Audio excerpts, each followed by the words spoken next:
যুক্তরাষ্ট্র ও ইসরায়েলের সঙ্গে ইরানের দীর্ঘদিনের বিরোধ আবারও নতুন করে উত্তপ্ত হয়ে উঠেছে। কূটনৈতিক আলোচনার টেবিলে সমাধানের পথ খোঁজা হলেও বাস্তবে পরিস্থিতি আরও একবার যুদ্ধের দিকে মোড় নিয়েছে বলে আশঙ্কা করা হচ্ছে।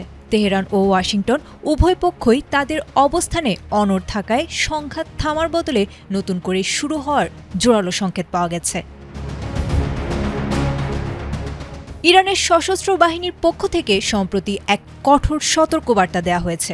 আল জাজিরার এক প্রতিবেদন থেকে জানা গেছে, দেশটির সামরিক সদর দপ্তরের উপপ্রধান মোহাম্মদ জাফর আসাদি স্পষ্ট জানিয়ে দিয়েছেন, যুক্তরাষ্ট্র বা ইসরায়েলের যে কোনো ধরনের বোকামি বা দুঃসাহসিক পদক্ষেপের জবাব দিতে ইরান পুরোপুরি উন্নত প্রযুক্তি এবং অভিজ্ঞ চিকিৎসক দলের নিরলস প্রচেষ্টায় আমরা আছি আপনার পাশে। ডেল্টা হাসপাতাল প্রস্তুত।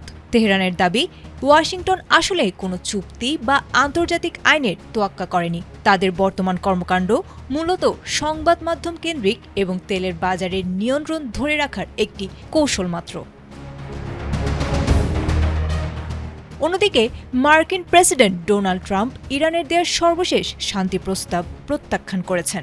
ফ্লোরিডায় যাওয়ার আগে তিনি গণমাধ্যমকে জানিয়েছেন, ইরানের প্রস্তাবগুলো তার কাছে গ্রহণযোগ্য নয়। এমনকি কোনো চুক্তি ছাড়াই যুক্তরাষ্ট্র বর্তমানে ভালো অবস্থানে আছে বলে তিনি মনে করেছেন। ট্রাম্পের এমন অনমনীয় অবস্থান সংঘাত নিরসনের পথকে যেন আরও সংকীর্ণ করে তুলেছে।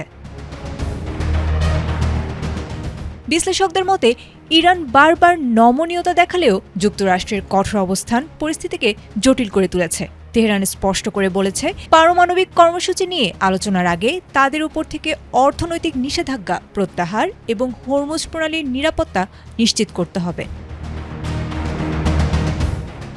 সব মিলিয়ে মধ্যপ্রাচ্যের পরিস্থিতি বর্তমানে চরম অনিশ্চয়তার মুখে।